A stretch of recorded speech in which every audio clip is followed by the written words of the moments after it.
buhay, Auntie Ruth. Diyos ti agnina ti tibiyag kan bendisyon nga intod na king ka. Happy birthday po. Salamat sa Diyos sa buhay at mga biyayang pinagkaloob niya sa iyo. Palakpakan naman po natin ang ating birthday celebrant, Auntie Ruth. Mga kaibigan, relatives, kapitbahay at mga mahal sa buhay, ang bida natin ngayon ay isang babaeng hindi lang marunong magmahal, kundi marunong din magpakain. At kapag alam naman natin na sinabi ni Auntie Ruth na kumain ka na ba, ibig sabihin niyan, kasunod niyan, kakain na po tayo. Ayan. So invitation din po iyon para tayo ay kumain. Kaya naman, let us give our biggest and warmest applause to the woman of the hour, our beautiful wife, loving sister, generous mother and friend, and forever young, Auntie Ruth. Ayan po, palakpakan po natin siya. Ayan. Bago po tayo tuluyang magsaya, let us take a moment to thank God for the gift of life and for bringing everyone together today.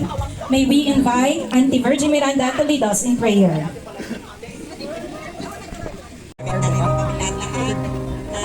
Arito na kamay para. Dumating lahat ng mga anak mo, lahat ng mga pamangkin mo, Kay ate. natin at narito lahat. Happy birthday. I love you, ate ko.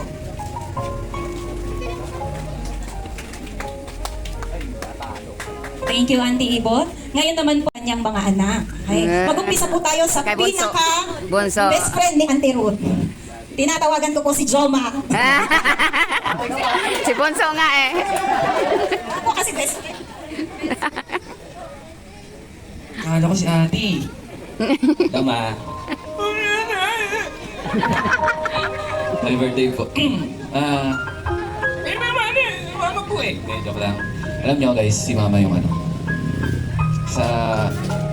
Di pagmamalaki, pero pagmamalaki ko. Mama ko yung ano... Nahingi lagi ng pera. Ma'am, thank you for ano, everything. Pinalaki mo kaming tama. Pinalaki mo kaming ano, buo. Ay, mama ko eh, yan. Hindi, kasi ano, Siya nilibang yung sarili ang nanay ko yung ano, yung... Ito ko nag-iiyak. Siya yung bumubuo ng pamilya namin, sa totoo lang. Siya yung, sa kanya mo maririnig yung pagpasensya mo na yung kapatid mo, pagpasensya mo na yung anak mo, pagpasensya mo na yung, ano, yung mga kapatid mo, mga anak mo, papa mo. Ayaw niya ng away sa pamilya. So, thank you, pinalaki mo po kaming maayos. Ganyan-ganyan lang inanay ko nang hingi ng pera, pero ano, pinalaki niya kaming Bombay, pagmamalaki ko yan. From high school, elementary hanggang college ko nagbubumbay kami. Kaya lahat ng tumab deserve mo. Ngayong araw maging masaya ka. Huwag mong isipin ng mga kung ano-ano. Happy birthday, ma. Love you.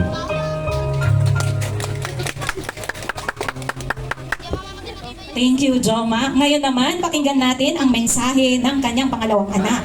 Siyempre, ang bagong dating, si Makma. Ayan. Si Maki Boy.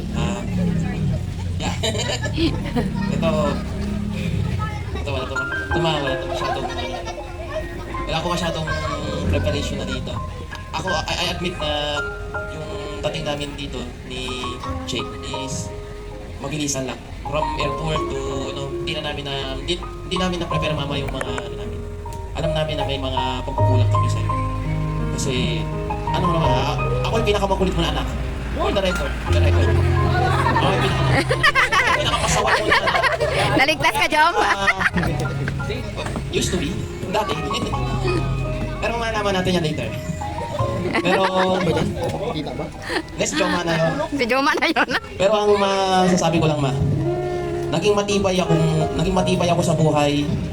Naging strong spirit ako. Naging survivalist. Na-survive ko ang lahat. Ang isang inspiration ko, guys, dahil sa'yo. Kasi, naranasan talaga natin, mama, na galing tayo dahil sa wala. Na isang buong linggo, halos ulam natin. Kamatis, bagoong, lasuna. Kaya may crave ako lagi sa, every pag wala akong pera, yun ang laging namin. Sardinas, tuyo, noodles. Pero, ginawa mo ng paraan yun eh. You did your best to provide for us. Hindi naman tayo naging mahirap, pero at least na gawa mo ng paraan na nag-graduate kami ni Joma. Nag-graduate kami ni ate. At may time pa nga yan. Si ate, 4th year, ako, 1st year. Ano, survive mo? Ano, nasa ano mo yun? Nakaya mo po yun. Bumbay lang. Pero at least, hindi kami naging ganito sa buhay. Hindi kami naging successful. Kaming tatlo ni ate, lalo si ate, is because sa'yo. Kung naging makulit man ako for the past 32 years. 30 plus years. Nangingi po kami sa'yo talaga ng pasensya. Pero at the same time, gusto namin po sabihin sa'yo na mahal ka pa rin po namin. If there will be another life that will be have another mother, ayoko na. Gusto ko kasi si mama pa rin ang makasama ko. Don't worry mama, meron ka ng ano, meron ng magpapasakit, meron na akong papasakitin na ulo na iba. So less na yun sa'yo. Noche. Sana, mahal na mahal kita mama. Kahit man may pag-ano man ako sa'yo, pero ikaw pa rin ang pipiliin ko. Ikaw pa rin ang magiging mama ko sa hulit-hulit.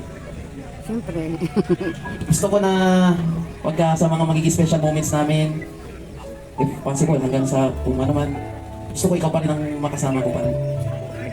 I love you, ma. Eh, pero mo mamaya na. Hindi kasama mo na. Surprise. Ito na.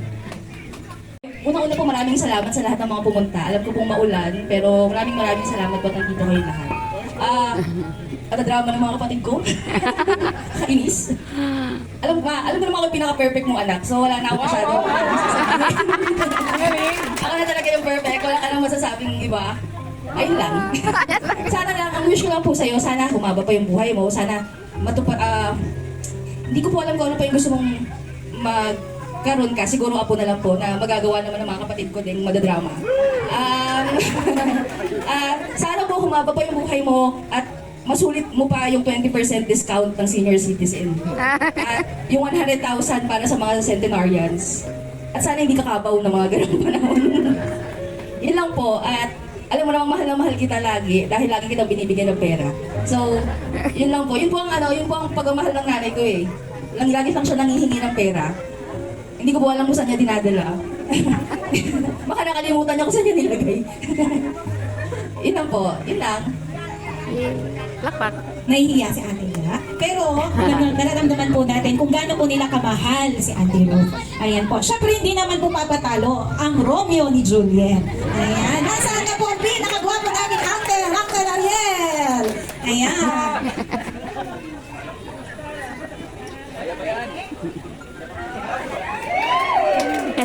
Okay na. Okay na. Magandang hapon sa lahat. Maging saksi kayo sa kanyang ika-anim na pong kaarawan. Pinangako niya kasi na dito gaganapin sa Victoria. So, kahit umuulan, nabasa yung mga natin, mga kinabit. Tuloy pa Umulan rin. kanina. So, wala akong masasabi sa aking asawa. Siyempre, asawa ko yan. Nasabi Ay, na wala lang, na. kumana ko yung gusto nila sabihin. Medyo malungkot na parang hindi ako kasali sa success nila. Mama lang nila. Ano? Pero anyway, Si Mama nga birthday. parang mas pagulat sa nanay nila ito eh. Isa lang ang masabi ko, mabuhay ka hanggang gusto mo. At kung sakasakaling bigyan ako ng pagkakataon ng Panginoon na buhayin uli, ikaw ay hanapin ko bilang asawa. Happy birthday.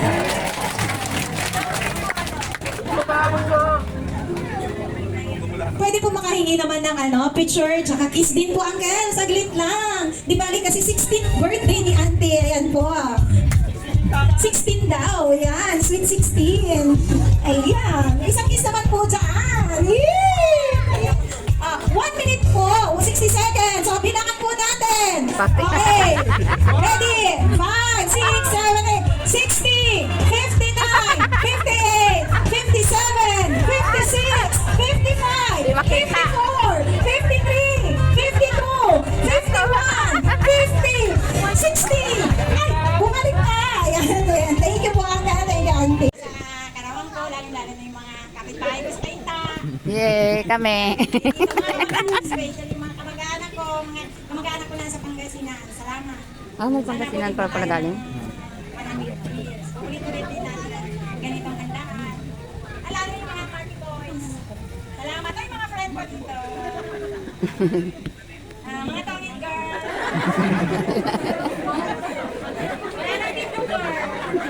Atong ite.